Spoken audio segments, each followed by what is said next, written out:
Students, आज हम class 10th SST से रिलेटेड लेसन फर्स्ट स्टडी करेंगे जो हमारा हिस्ट्री से रिलेटेड है। लेसन फर्स्ट का नेम है हमारा हिस्ट्री का glorious form of the beginning of the 1206 C. It means India में एनिशियंट टाइम में जो इंडिया था वो किस तरीके से ग्लोरियस फॉर्म में आया था, ये हम स्टडी करेंगे इस लेसन में।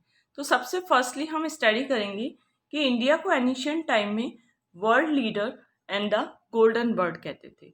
The history and the culture of India has been prestigious glorious. India was renowned as the world leader and the golden bird. India को स्टार्टिंग में वर्ल्ड लीडर और गोल्डन बर्ड कहते थे क्योंकि इंडिया बहुत ज़्यादा प्रॉस्पिरियस स्टेज में था और इंडिया का जो रिलीजन था वो पूरे वर्ल्ड में फेमस था। Regarding the entire world to be our family वसुधैव कुटुंबकम। इंडिया की जो फॉरेन पॉलिसी थी उसका बेस था वसुधैव कुटुंबकम। इट मीन्स पूरा वर्ल्ड हमारी फैमिली के इक्वल है। स्टूडेंट्स, इस लेसन में मैं आपको नोट्स भी बनाना बताऊंगी कि किस तरीके से नोट्स बनाए जाते हैं। तो सबसे फर्स्टली आप लोग लिखेंगे इंडिया, लिखेंगे, एरो बनाएंगे और उसके आगे वर्ल्ड लीडर और गोल्डन बर्ड लिखेंगे और गोल्डन बर्ड और वर्ल्ड लीडर लिखने के बाद में वसुधैव कुटुंबकम लिखेंगे।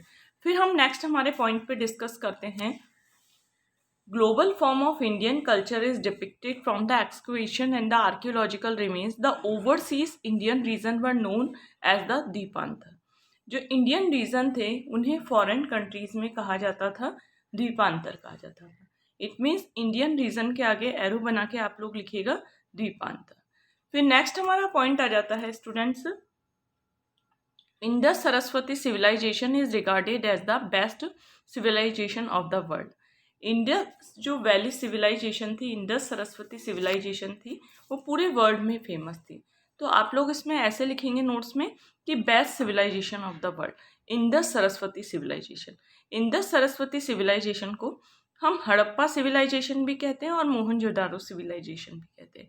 इंडस वैली सिविलाइजेशन को, इंडस सरस्वती सिविलाइजेशन को हम हड़प्पा और मोहनजोदारो सिविलाइजेशन इसलिए कहते हैं क्योंकि हड़प्पा और मोहनजोदारो इंडस सरस्वती सिविलाइजेशन में एक प्रोमिनेंट टाउन्स थे जो बहुत ज़्यादा प्रॉस्पिरियस स्टेज में थे।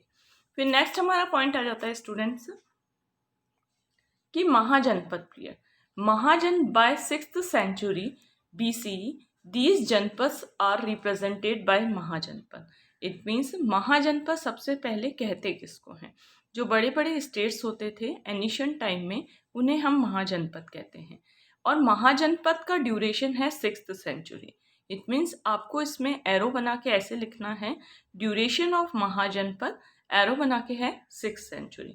तो इस पॉइंट में मैंने आपको नोट्स भी बनाना बताया प्लस इसको समझाया। 1 by 1 हम एक्सप्लेन करेंगे और उसके नोट्स किस तरीके से बनते हैं ये भी हम बताएंगे। फिर नेक्स्ट हमारा पॉइंट आ जाता है जनपद के जो टेबल है हम वो स्टडी करेंगे। इसमें केवल आपको 5 जनपद ही टिक करने हैं। तो काशी करना है, कुरु करना है, अंग करना है, मगध टिक करना है और नेक्स्ट हमारा पॉइंट आ जाता है गांधार और काम्बोज टिक करना है। फिर नेक्स्ट हमारे पॉइंट पे आ जाते हैं कि मेजर जनपद ऑफ राजस्थान। राजस्थान में मेजर जनपद कौन कौन से थे? राजस्थान में मेजर जनपद स्टडी करने से पहले हम लोग सबसे फर्स्टली स्टडी करेंगे कि ग्रीक अटैक हुआ था, ग्रीक इन्वेशन हुआ था। तो उस टाइम में several types of Punjab which included Malav, Shivi और अर्जुनन। जब पंजाब पे ग्रीक अटैक हुआ था तो पंजाब में से जो ट्राइबल्स थे वो सारे, जैसे मालव, शिवी और अर्जुनन, वो सारे राजस्थान की तरफ आ गए थे। इट मीन्स आप लोग एरो बना के लिखेंगे ट्राइब्स ऑफ पंजाब, एरो बना के लिखेंगे मालव, शिवी और अर्जुनन। फिर हम नेक्स्ट पॉइंट पर आ जाते हैं, राजस्थान की ही जो जनपद हैं उसके बारे में हम 1 by 1 करके स्टडी करेंगे। सबसे फर्स्टली हम स्टडी करेंगे जांगल जनपद के बारे में स्टडी करेंगे। The present district of Bikaner and the Jodhpur. The present district of Bikaner and the Jodhpur were known as the Jangal Desh in the Mahabharata period. Mahabharata period में जो बीकानेर और जोधपुर का जो भी एरिया था वो जांगल जनपद के नाम से फेमस था। महाभारत टाइम में बीकानेर और जोधपुर का जो भी एरिया था वो जांगल जनपद के नाम से फेमस था। फिर नेक्स्ट हमारे पॉइंट पर आ जाता है Ahichhatrapur. Ahichhatrapur was the capital of this Janapada. It means Jangal Janapada की कैपिटल का नाम था Ahichhatrapur, which is called the Nagaur in present time, जिसे हम नागौर भी कहते हैं। अहिच्छत्रपुर को हम प्रेजेंटली नागौर कहते हैं। फिर नेक्स्ट हमारा पॉइंट आ जाता है as the king of Bikaner the honour of this Jangal Janapada. It means जो बीकानेर का किंग था वो जांगल जनपद का ऑनर था। जांगल जनपद को एस्टेब्लिश करने का काम बीकानेर के किंग ने किया था। He called himself as the Jangaldhar Badshah, जय Jangaldhar Badshah, also seen inscribed in the royal symbol of Bikaner state. Bikaner का जो किंग था वो अपने आप को ऑनर मानता था, वो जांगल देश का ऑनर था, और वो उसने अपने कॉइन्स पे एनग्रेव करके ये लिखा रखा था कि जांगलधर बादशाह और जय जांगलधर बादशाह। वो अपने आप को जांगलधर बादशाह कहता था और जय जांगलधर बादशाह कहता था। इट मीन्स आप इसमें नोट्स आप ऐसे लिखेंगे, डिस्ट्रिक्ट ऑफ बीकानेर या जोधपुर। डिस्ट्रिक्ट ऑफ बीकानेर और जोधपुर एरो बना के लिखेंगे जांगल देश, और Jangal the capital of Jangal Desh Ahichhatrapur, presently known Nagaur. और फिर है king of Bikaner the honour of Jangal janapada, called himself Jangaldhar बादशाह एंड जय जांगलधर बादशाह। फिर नेक्स्ट हमारे पॉइंट पे आ जाते हैं मत्स्य जनपद। मत्स्य जनपद में सबसे फर्स्टली हम डिस्क्राइब करेंगे the region of surrounding present Jaipur was known as the Matsya Janapada. और मत्स्य जनपद मॉडर्न अलवर और दूसरे भरतपुर के पार्ट को कहा जाता था। इट मीन्स मत्स्य जनपद का, जैसे हमने ऊपर जांगल देश का एरिया पढ़ा था बीकानेर और जोधपुर, इसी तरह से मत्स्य जनपद का एरिया था जयपुर, अलवर और भरतपुर के एरिया को मत्स्य जनपद में इंक्लूड किया जाता है। फिर है मत्स्य जनपद की कैपिटल का नाम था Viratnagar. Capital of Matsya janapada Viratnagar, which is known as the Bairat, जिसे हम प्रेजेंटली बैराट भी कहते हैं कैपिटल फॉर्म में। फिर नेक्स्ट हमारा पॉइंट आ जाता है इसी में ही। अब हम इसके नोट्स में इस तरीके से लिखेंगे। सबसे पहले लिखेंगे एरियाज ऑफ मत्स्य जनपद जयपुर, अलवर और भरतपुर, या फिर एरियाज ऑफ जयपुर, अलवर और भरतपुर एरो बना के लिखेंगे हम लोग मत्स्य जनपद। फिर capital of Matsya janapada Viratnagar, also known Bairat. फिर नेक्स्ट हम हमारे पॉइंट पे आ जाते हैं सूरसेन जनपद। सूरसेन जनपद के बारे में हम डिस्क्रिप्शन में स्टडी करेंगे। This Mahajanapada was situated in the presently Braj region. Surasena Janapada presently Braj region, it means Mathura के आसपास के एरिया में फैला हुआ था। फिर नेक्स्ट हमारा आ जाता है इसी पॉइंट में, its capital was, it means Sursen janapada की कैपिटल का नेम था मथुरा, और एनिशियन ग्रीक ऑथर्स इसे कहते थे this state, it means Sursen janapada के एरिया को कहते थे सूरसेना ही कहते थे, और कॉल इट्स कैपिटल, और मथुरा को कहा जाता था मैथुरा कहा जाता था। According to the Mahabharata, Yadu dynasty ruled here. Mahabharata period में Yadu dynasty, it means Yadav dynasty का रूल था सूरसेन जनपद पे। Most of part of Bharatpur, Dholpur और करौली डिस्ट्रिक्ट, जो भरतपुर, धौलपुर और करौली के डिस्ट्रिक्ट थे वो सारे सूरसेन जनपद में आते थे, और ईस्टर्न अलवर का एरिया भी सूरसेन जनपद में आता था। तो सबसे फर्स्टली हम इसमें नोट्स में हम ये डिस्क्राइब करेंगे Sursen janapada situated in the Braj region. फिर हम नेक्स्ट लिखेंगे areas of Bharatpur, Dholpur and Karauli and eastern part of Alwar, arrow बना के लिखेंगे सूरसेन जनपद।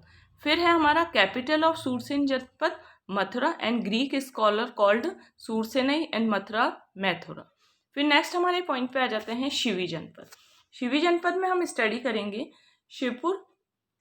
शिवी जनपद में हम स्टडी करेंगे Shivpur was the capital of Shivi जनपद।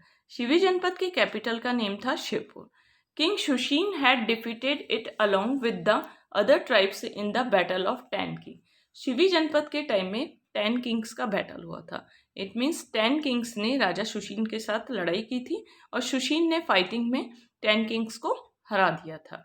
फिर है हमारा ancient Shivpur can be identify from a place called Shorkot in present Pakistan.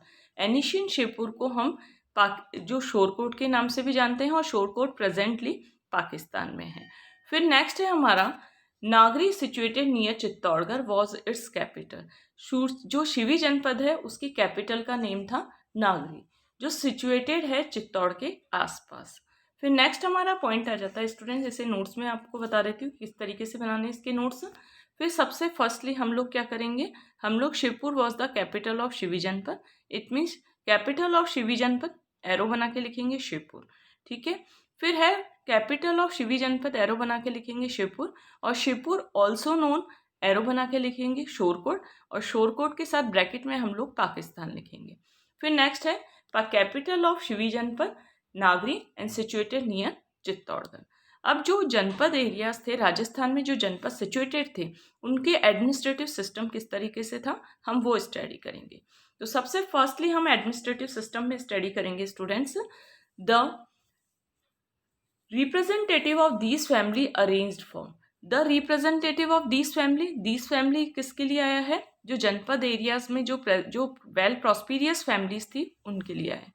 The representative of these families arranged for all the administrative affairs in the form of chief of the संथागारा सभा journal assembly. सबसे firstly हम ये describe करेंगे कि journal assembly क्या है। Journal assembly को जनपद महाजनपद के टाइम में जो राजस्थान में सिचुएटेड थे संथागारा सभा कहते थे।